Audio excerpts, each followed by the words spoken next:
and by Pan. Forgot again. He worked for 20 years as a public information officer for Search, amongst other things in his life. He's traveled extensively, starting out as a young child, and then he traveled to all sorts of crazy faraway places with his family, his wife Bobby, and their young children. And most recently, he's been traveling with his grandchild and her family. He's a photographer and he does photo documentation work, freelance, or I guess as a volunteer for the Winthrop Rockefeller Foundation, photographing community-based projects for NGOs in places like Bangladesh, West Africa, and Nepal. And he's given some talks about some of those places in the past year. George gives us a talk for this series about once a year. And he always has beautiful photographs. So here's George.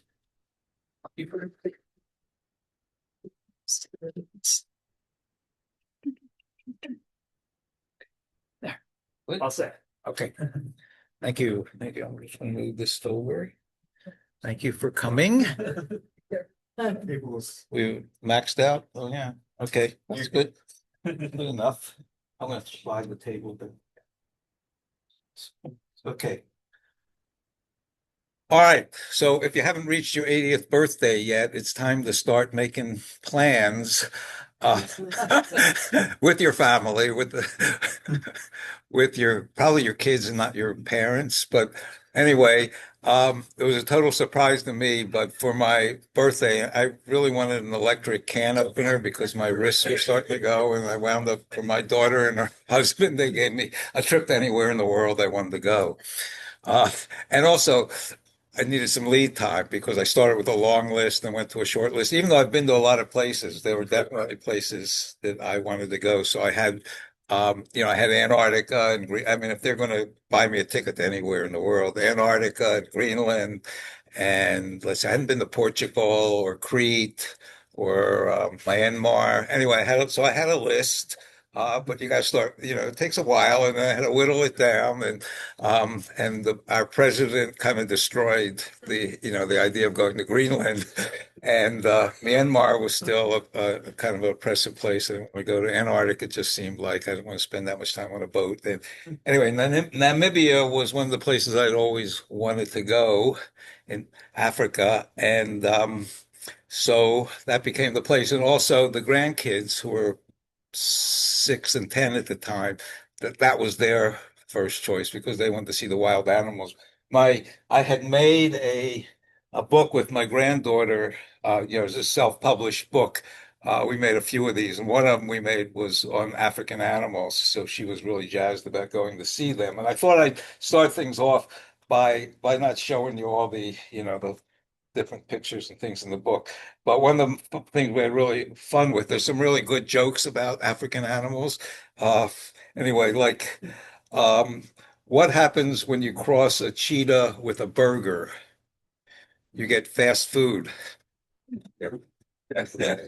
Anyway, there's some great. What is a giraffe's favorite fruit? Nectarines. And and what happens when there are lots of giraffes on the road? You get a giraffic jam. Anyway, I set the tone for the thing. So, let's see. It's just this arrow. Or space bar will work too.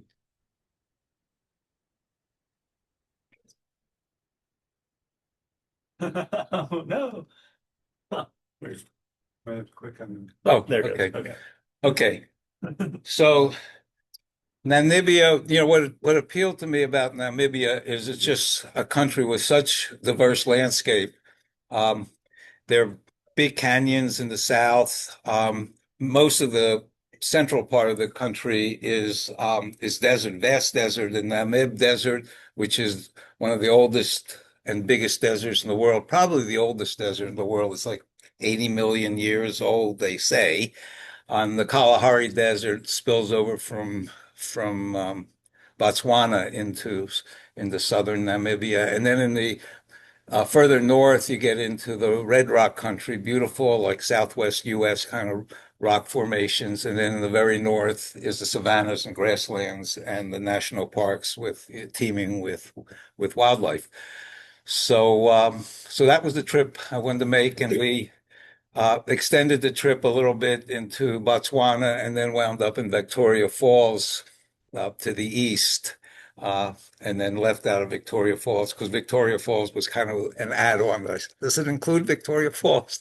And I was able to negotiate for that. Okay, so first question is, where is Namibia? Um, and so there it is. Obviously, the country in red. And Southwest Africa, just above South Africa. Let's see if I can make the cursor go. There it is. So South Africa's there, and then Namibia is just northwest of there, and Botswana is directly east. Angola is the country that's to the north. So part of Namibia actually extends this little arm, this little strip extends. Oh yeah, I was gonna. Um, let's see, how can I go back? Whoops. Okay, so that little strip extends to the east, uh, north of Botswana, and actually the drainage, and part of the slideshow will be it extends into these incredible river valleys that flow down into Botswana and create the habitat for all the wildlife parks in Botswana. And then over to the east, you almost get to Victoria Falls. And actually, this point here where Botswana, Namibia, Zambia, and Zimbabwe all meet is called the quadrupoint. I don't know your geography buffs. It may be the only quadrupoint in the world. There are lots of tripoints, but anyway, four countries converging there. So this was the trip. We had to give up several places. I had 3 weeks, and it's a big, big country in places, the big distances. We rented a car, and we were driving 4 or 5 hours a day sometimes. So it was just too vast of a place to go see everything. In the south, there's the Fish River Canyon, which is the second biggest canyon in the world, second only to the Grand Canyon. Um, and then which chose not to head south.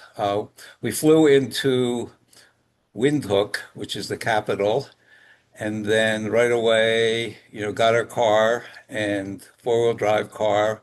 A lot of people get cars. A lot of the rental four-wheel vehicles have pop-up tents on top, so it's an easy way to go camping. We decided we were going to stay in lodges and not do the camping thing.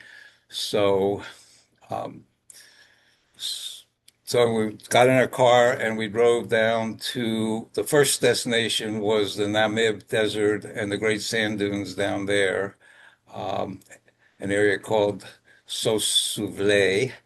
Uh, and I'll start off with pictures from there, but I'll just go over the whole trip here. Then we went north to Swakopmund, which is an old German town.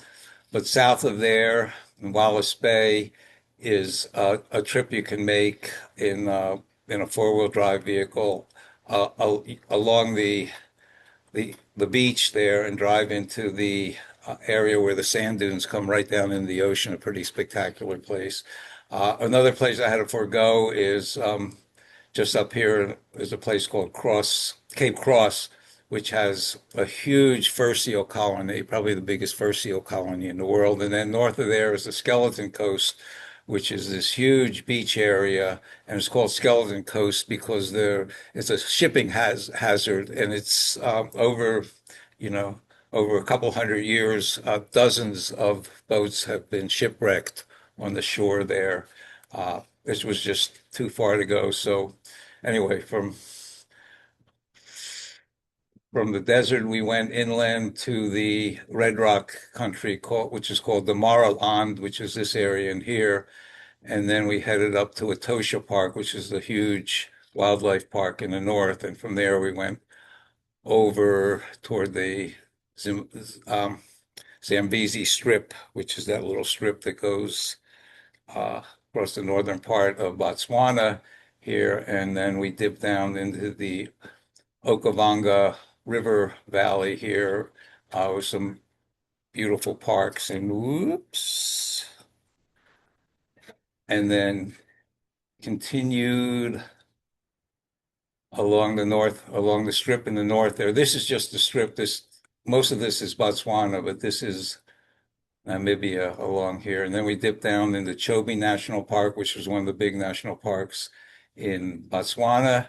And then from there over to Victoria Falls and flew back from there. We had flown into South Africa on a 15-hour flight from New York to Cape Town, which was an incredibly long flight, considering that I had to get to New York first from here. So I'd already flown like, a day and a half just to get there to meet them, to take my flight. Then we wound up in Cape Town. Then it was like a 3-hour flight up to Windhoek. With a 6-year-old. With a 6-year-old, yeah. Yeah. Yeah. 10. And a 10-year-old. Who are very experienced travelers in their own right. So this is the family, and here we are in the Namib Desert. And that's Lucy and Evan and John and Allison, my daughter. And the kids were just totally, after, 20 hours of travel, they were ready to fly around. And they were so excited.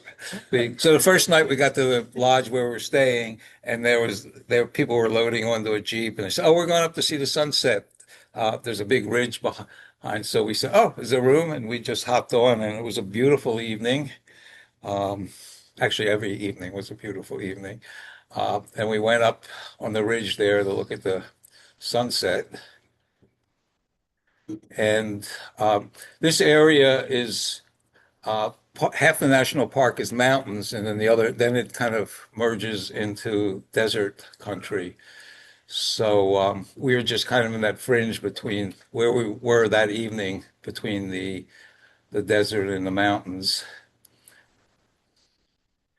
And then the next morning, we went into Sosufle, which is the national park that has incredible sand dunes, which are really, really brilliant orange and red. It's a lot of iron ore in there. And then this is what they call the Big Daddy Dune, which is quite a trek up to the top. And then if you stay on the valley floor, you come into an area of petrified forest, which has been there for about 600 years. And these are trees that um,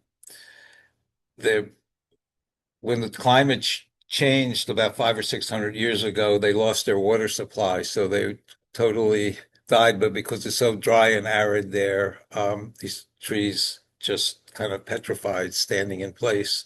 But it's quite impressive.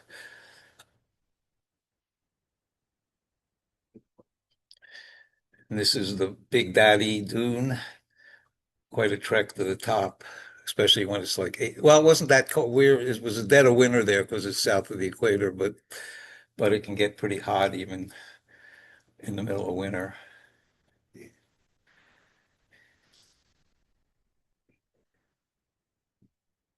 And this is the second part of the trip when we were up along the coast where the sand dunes come right down into the water, and that was a pretty remarkable combination of, it's like the equivalent of Haines where the big mountains come right down into the canal. This is their equivalent where the sand dunes come right into the ocean. And so, of course, the kids had a great time. They're skiers, and so they were skiing down the sand dunes, having a great time. And some pretty incredible bird life, pelicans, which I've never seen white pelicans before, but um, and I think these are cormorants, am I right? Okay. Bird people, I'm taking a couple of guesses with birds I've seen because there was such a diversity of bird life there. And I think that's one of the first seals there. And then we transitioned into the Red Rock country, and we stayed at this little lodge right at the foot of Spitzkoppe, which is one of the big um, red rock peaks there, and a favorite of rock climbers. We didn't, that's not me at the summit there. Um, anyway, we stayed in one of these bungalows, and then, beautiful sunsets here. And then the next morning, they were just the sun on the red rocks. I mean, it's like the Southwest US a little bit, but the light and the rock formations were just pretty incredible.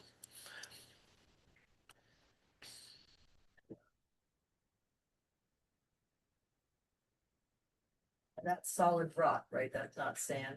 That's, yeah, solid rock. I mean, it's just like 2 hour, no, 4 hour, maybe 4 hours north of the desert. It's just the landscape just changes remarkably. And one of the features of this Damara land, which is the Red Rock area, is petroglyphs. And where we were staying there were petroglyphs, but there were other places which were far off, too far away to go, that had even more remarkable ones. And these things, they're believed to be, what, 1,000 years old or more. And they were believed to be messages that people left for other members of their community when they were out hunting or traveling from, if they were migratory and looking for another place, they would they would make these drawings, which were a form of communications to people that were coming after them, like this is a good place to hunt whatever that bird is, and it was remarkable. I mean, it's thousands of years old, and they're still there and intact. And in other places, there are actually carvings into the rock, which are pretty remarkable. There's another place which was probably would have been another 4 hour drive, which is a UNESCO World Heritage Site, um, which has these carvings. Let's see what they were.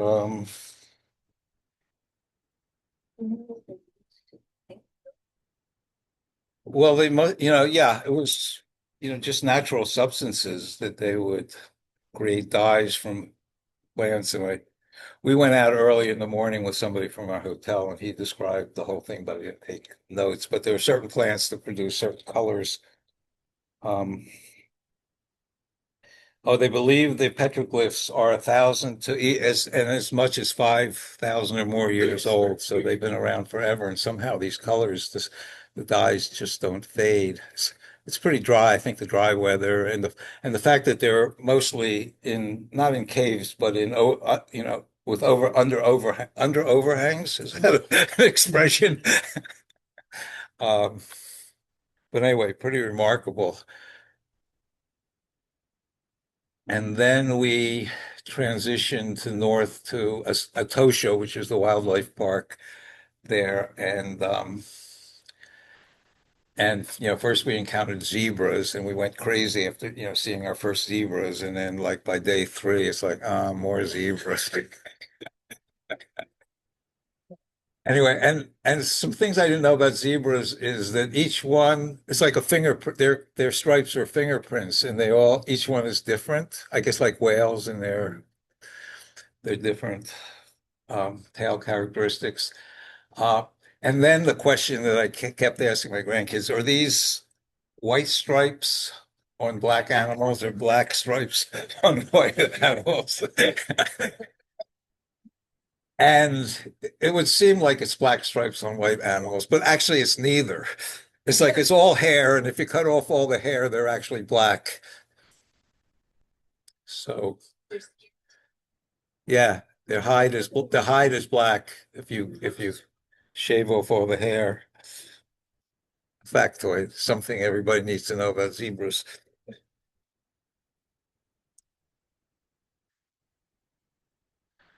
And then we encountered giraffes. I mean, just it's totally cool, and it's really fun to be with, young kids who are going, "Oh my God, there's such," Yeah. and they spot them. They spot them way before we would spot them because they just, they could pick them right out there. Um, and giraffes are pretty cool. And some things, some interesting factoids I learned about giraffes is that they are 20 feet tall. I mean, how do you know how tall is a giraffe? They're 20 feet tall, but they have the same number of vertebrae in their spine as humans have, so they can't bend their necks very well. So when they want to drink, and I have a slide of that later on, they actually have to spread their legs out so they can get down far enough to drink. Uh, but they eat all day. Um, they rarely sleep. They can sleep for, what is it, less than 30 minutes a day.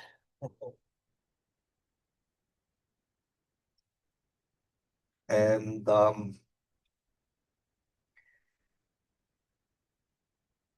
yeah. Oh, and their tongues, and they just feeders. They feed. They just constantly eating, and you can't tell they really like acacia trees, and they have tongues that are 20 inches long, which is, I mean, it's not obvious, but they don't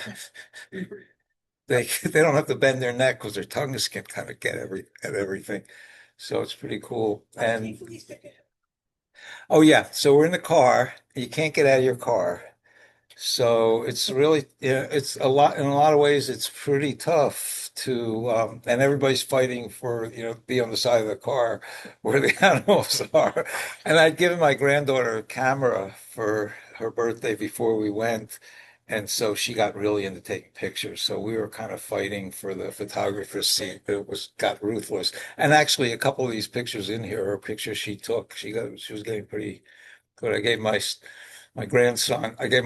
granddaughter a camera and my son and grandson binoculars. So he was the spotter and she was the recorder. Um,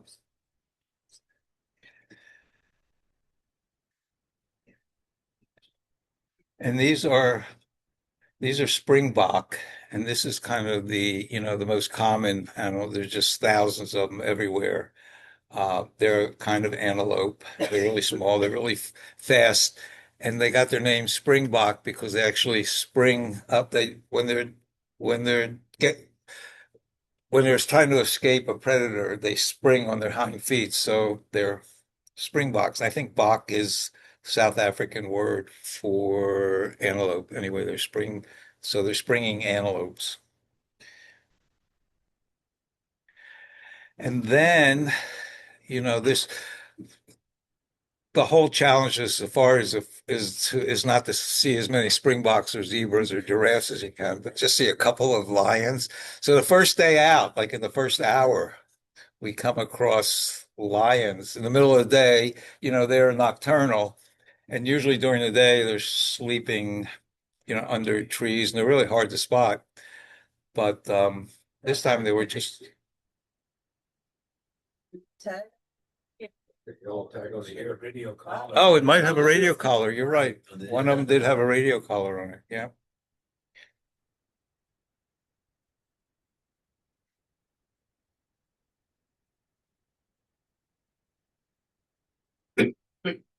And when the lions are moving around, the other animals are also kind of, you know, moving cautiously, always keeping their distance. But the lions are usually mostly resting during the day, and at night they're feeding. But still, the other animals are always pretty wary of them. Does a lion have an all-wheat diet? Yeah, I think most of the cats are carnivores, pretty much. Yeah. By the way, we were really lucky to come across this small group pride of lions the very first day, and right out there in the open, right by the watering hole. And the nice thing about the doing the safari in Etosha is that um, it's all based on traveling from one water hole to another. It's a really dry season.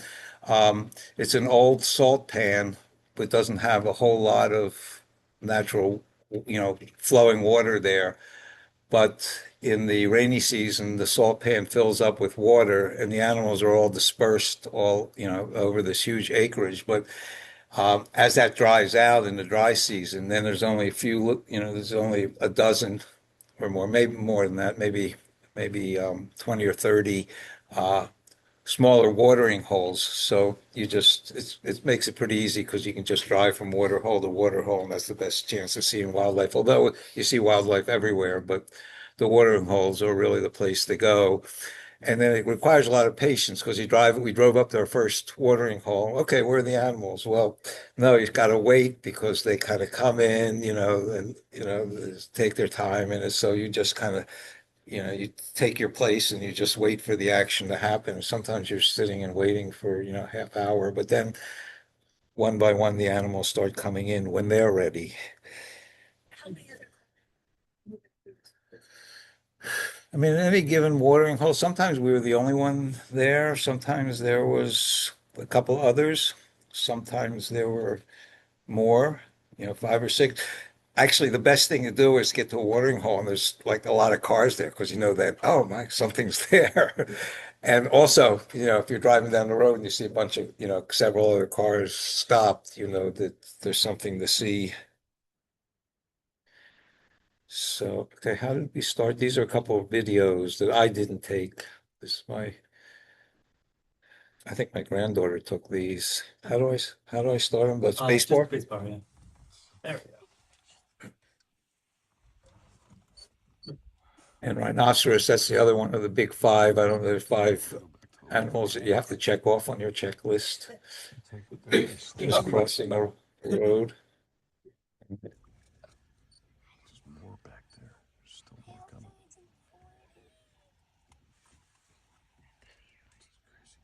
Anyway, pretty cool just to see them crossing the road in front of you.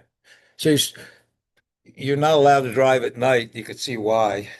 It, it's pretty dangerous if one of these critters are coming by. So, but in the evening, the second night in the park, we were staying inside the park at a lodge inside the park. And the nice thing about that is if you're staying outside the park, you have to leave before sunset. But the sunset really is the best time to see wildlife there. And there's three lodges in the park, and they're all near a watering hole. So you can go at sunset, you can go to the watering hole. They usually have like benches or rocks you can sit on, and it's like, going to a drive-in movie. You just kind of sit there. And again, one by one, the animals came in, and we're sitting there in this watering hole, just perched up, I don't know, maybe 50 feet away or less. And first came the rhinoceros, and then the zebras were way off in the distance waiting for the rhino to leave because I don't know, they don't like to hang out with each other. There's a rhino. What do Rhinos eat. I think they're vegetarian. Yeah. So they don't eat zebras. Hmm? They don't eat zebras. No, no, there's some animals that kill something but don't eat it. Like the most dangerous animal is the hippo for humans. But hippos wouldn't eat a human, but they would kill you in a second. Like a moose. Right, like a moose. Um, anyway, the zebras came in and then they left, and then the elephants came in. The zebras kind of gave the elephants their space.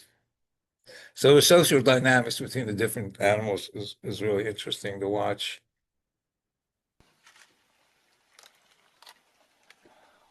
These are some of my granddaughter's videos.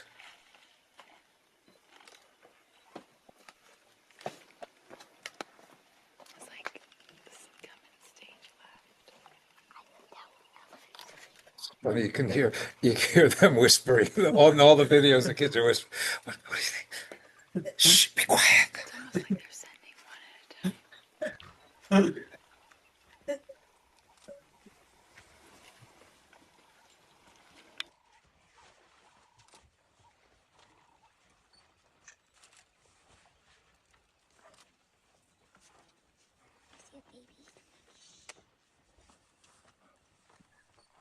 At home, I was practicing on a version of PowerPoint where you can see what slides next, but it doesn't work on Zoom.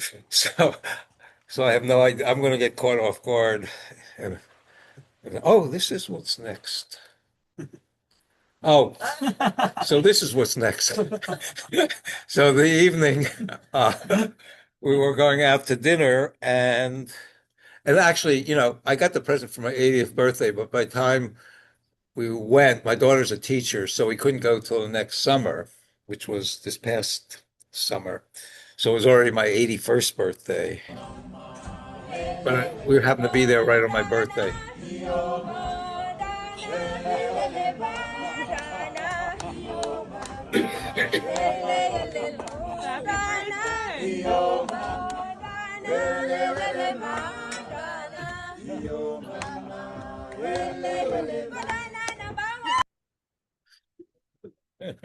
Are they singing happy birthday? They actually did then sing a version of Happy Birthday. Yeah.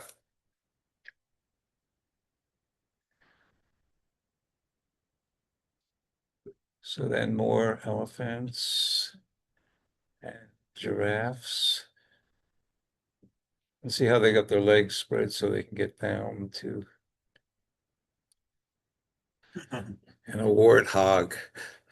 That wasn't on our list of must-see animals were lions, which got to see rhinos, and we were lucky we got to see a bunch of rhinos. Leopards is what everybody wants to see, and they're really, really hard. Cheetahs was what the grandkids really want to see because they've got this, kids have this thing about cheetahs. And what's the other big five? Buffalo is the big five. Warthogs were not on the list. Hyenas were on the list. They love hyenas, but we didn't get to see a hyena. And didn't see a cheetah because they're really, really hard to find. But I thought the warthog was pretty impressive. And they call that, let's see, locals call it um, lion bacon because they're related to the pigs and they're, their favorite food of the cat predators. Ostriches.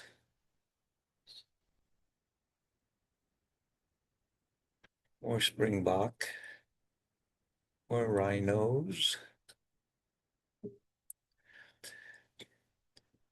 And the rhino actually uses its horn to dig for food in the ground, but also for self-defense. Are those ribs showing, or are those lines of markation of some sort? Oh, on the side? Yeah. Appears to be, Maybe it's all wrinkles? I don't know. it doesn't appear to be skinny, but No, I don't know. What are those fingers for? Yeah, I think it's for, it is for digging and for fending off predator. Although the rhino really doesn't have any direct, A lion's not gonna be. no predatory animal will go after a rhino, I don't think. You have no. So there's black and white rhinos, and the black rhinos are getting very close to extinction. And most of these were white rhinos, but they're really hard. Actually, they're hard to tell the difference unless you really know the specific details to look for. But I think mostly what we were seeing was white rhinos.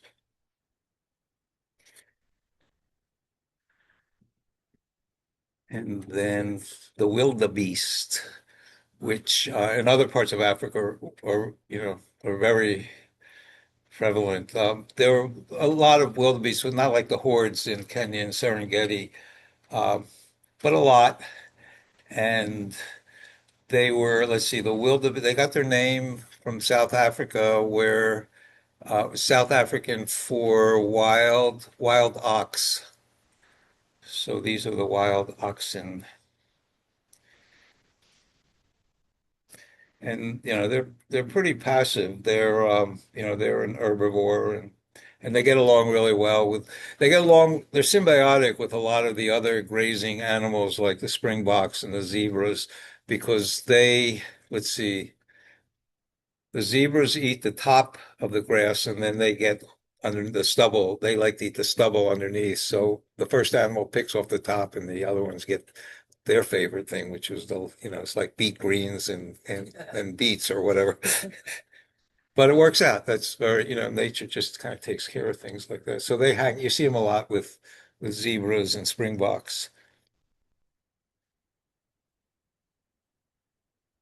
And then, so we're somewhere else now. Now we're going along. So left Etosha Park and we're going along the Zambezi Strip, formerly called the Caprivi Strip, which is the narrow strip um, along the top of Botswana.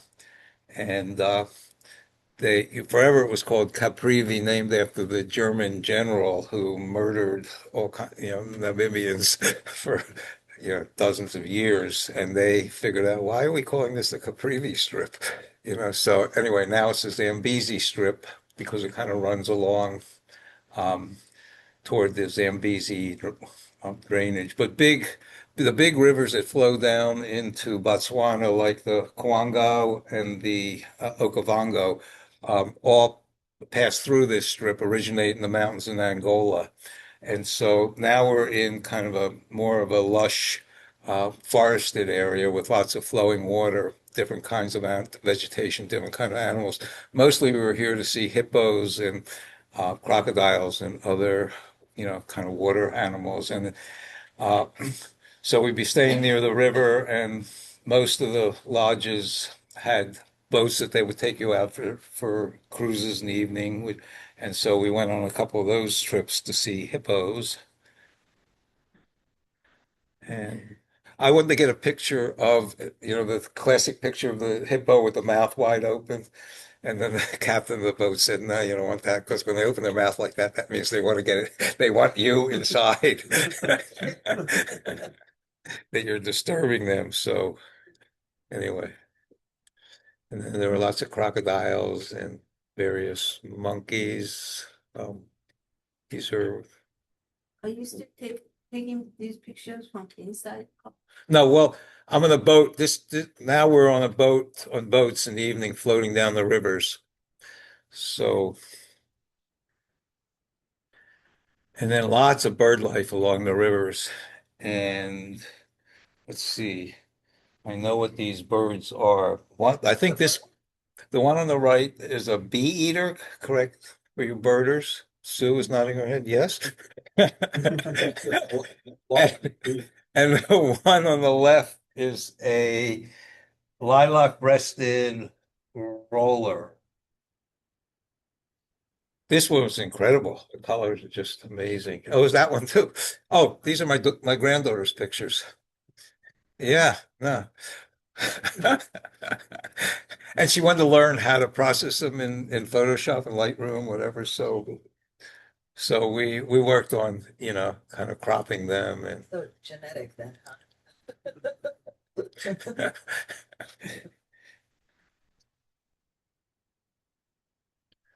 and there's my cameo. I made the final cut. So this is like a typical place where we'd be staying. Hmm? Preserve. Yeah, depending on the time of year, but this was like July, which is kind of busy because the wildlife is so, abundant then because of the watering hole situation that, yeah, but I didn't do any of that. My son-in-law did all. What I did was I said, I made the map. This is where I want to go. And I gave like the first two slides. That was like, this is the trip I want to take. And then he took care of the rest. But it was real nice. And that, I found, oh, and I checked out the info on the car rental place. And it turned out the car rental people can help you figure out lodging and things like that. So it all worked out pretty easily. And then, oh, okay, this is coming up. So near where we were staying was one of the what they call living museums. And it's a really nice concept that the national government has a couple of very interesting, unique features that kind of are good examples for others to follow. And one of the things they have, they call it the community conservancies. And so there are 13 um, in indigenous cultures in Namibia, pre-colonial cultures, that are struggling to keep their culture and other they're just their whole lifestyle and their artwork their and so the government gives the communities money for sustainable projects that will help them maintain their culture. And so this living museums thing is a phenomenon all around the country there where they're traditional villages. They open them up to visitors uh, to experience what their traditional life is like, and it helps them pass along to their children, helps them keep the skills going. So right near where we're staying was one of these living museums. And it's a really nice way instead of a static brick and mortar museum. It's actually, you can see the culture actually being lived. And they were doing some of their artwork and also showing us all the medicinal um, uh, crops that they harvest. And there's just a lot of stuff going on there. It was really fascinating. And um, so we got to interact with some of the people in the village. And yeah, they're showing some of the medicinal things. And let's see, one of the kids had a cough or something like that, and he wanted her, or it was Lucy or Evan to, oh, try this. This will cure it, and it did.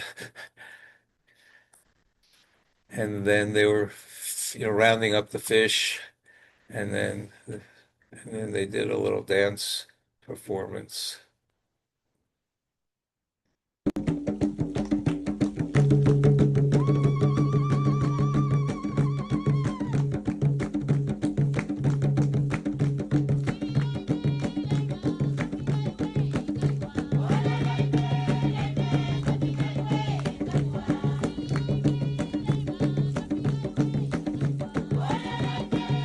Supposed to give me like 5 minutes. Okay, better start moving ahead here. Okay, and then more birds from along the river.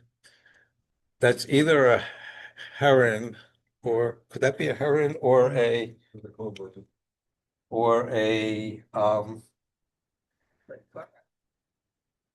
or an African darter? This one? Cormorants? No, they would be darker, wouldn't they? But anyway, I spent a lot of time trying to research that. The one on the right, I have no idea. I Googled black and white bird with red eye in Africa. Nothing came up. With feet. With feet. Okay, so now I'm in Chobe National Park in Botswana. We dipped down for just one day. Um, and it was great. This has the largest collection of elephants in the world. There are like tens of thousands of elephants there, and the elephants travel in these herds, which are mostly female, which are all females and their kids. The men are over, in male elephant gangs elsewhere, but usually not with the family. And then these are kudus, which are unique to that area, another antelope, and more giraffes. I don't see the 20-inch tongue though, so.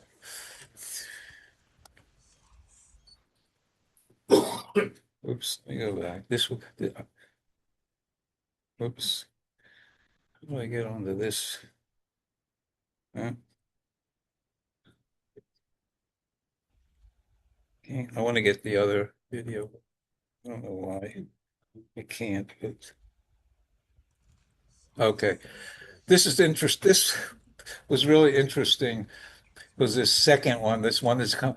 The first, no, the one that's in the front now is thinking about things, then kind of going back, leaving, and then it spots another one and says, "Hey, come on." Then they both go back together. I thought that was cute. There's a story there. I'm not sure. I think that's a corner. And then the last day, last hour of the last day, we find our leopard really tucked way under a tree. And the only way we found it is because there was another car, kind of with people leaning out the window looking. But they're pretty incredible. And it did actually, at some point, take off and start walking, which was amazing.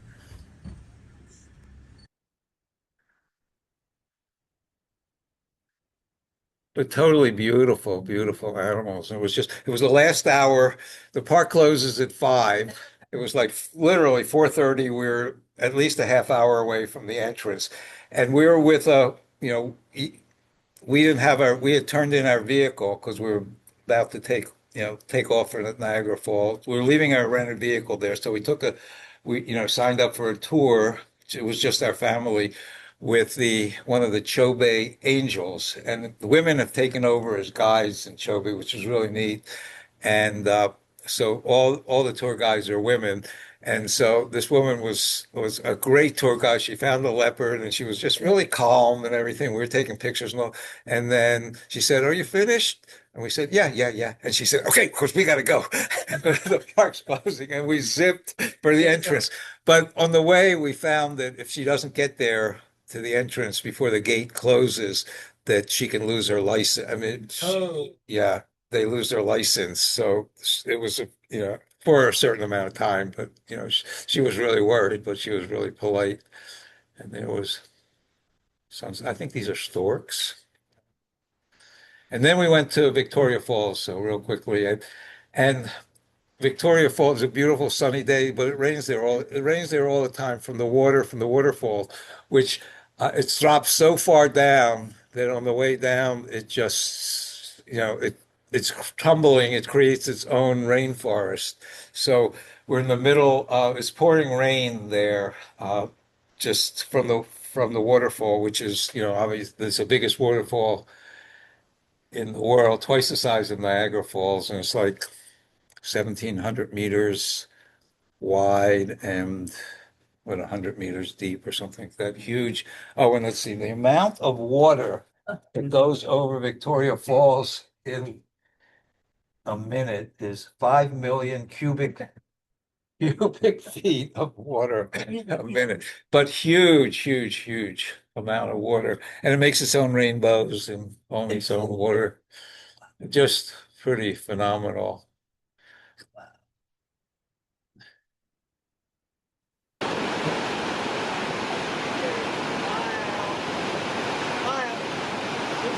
There it is, the end. How'd I do? And there's the spare, exactly what you asked for. Okay. Okay, so there are questions. Yeah, 3 weeks. But I would say if you want to see everything, I mean, there are several places that were really worth seeing. Also, we were like going from place to place, driving distance. It would have been nice to stay, some places for, a couple days. So I would say at least a month if it really takes to see it, maybe even more. Richard, It was astonishing. Bit of water in Africa. I assume what's it? so the Victoria, um, what is that rating? Zambezi River? Yeah, yeah. Oh, the question. The Victoria Falls is fed by the Zambezi River. And the question before that was how long do you need to see the country? Jaron Resnick online asked, "Did you have any baboon experiences?" No, no baboon experiences. What? I'm not sure what a bamboo experience is, but I don't think we had one. I Yeah, would know. probably not.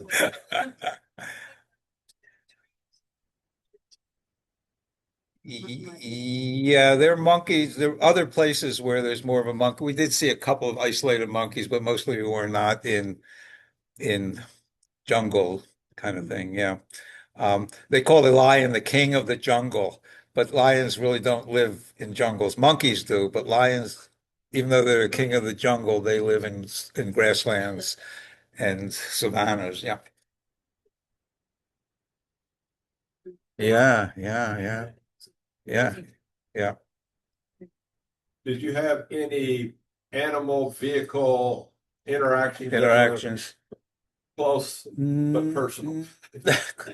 No, but you got, first of all, that's why, if it's getting dark at all, you want to head someplace because it gets, you don't want to be driving down the road at any speed because the animals just, they don't yield the right of way. And these creatures, you wouldn't want, I don't know how, what would happen to somebody who hit a elephant at 30 miles an hour in their car. I was actually just curious if you're driving in Africa in general. What was your experience like driving there? I have no idea. I didn't drive. My son-in-law drove. You drive. Namibia is a country where you drive on the left side of the road. So that was tricky. But, most of the roads were just driving straight and long distances. So it wasn't a huge problem. But a lot of the roads are rough and unpaved. There are a lot of good paved roads, but we were sometimes hours and hours on some pretty gnarly roads. Lots of flat tire. We only got one flat tire, but some people when you rent a car, they give you two spares because that's the frequency of flat tires on the roads there. But a lot of the roads were pretty good. But it's vast distances between communities. A lot of part country is just totally uninhabited because it's so dry and arid and there's no water or vegetation. So if you get your flat tire, you're on your own. Um, Cindy,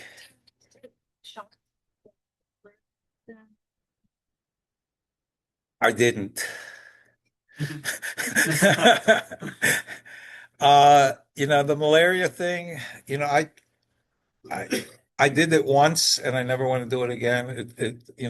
You get sometimes you can get this reaction where you actually get a little bit of the malaria symptoms. I was getting these, Cindy asked if I took any shots. And uh, it's just I was having these horrible nightmares, these vivid dreams, which were just really scary. And so you got to kind of weigh things. Like it was the middle of winter. We weren't really in, kind of a swampy places. And so I chose not to do the malaria thing. I'm sure the CDC says, absolutely take malaria. I didn't. Um, there was another question. Yeah, Dennis. I'm just curious on the animals. Were they mostly concentrated in the parks or were they They scattered were. all over? They were all over, but just, yeah, very concentrated in the parks also. Yeah. So the people hunt the animals also, or Yeah, most of the endangered animals are in some kind of area where it may not be in the park, but it may be in some kind of private refuge that's protected. Because, like the rhino and, a lot of the cats are pretty endangered.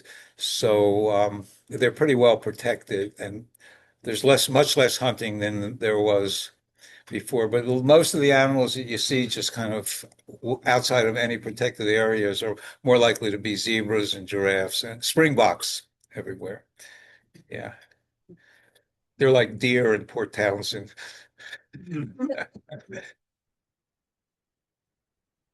Any other questions? I have a Sony um, ca 64 A6400, a little digital mirrorless camera.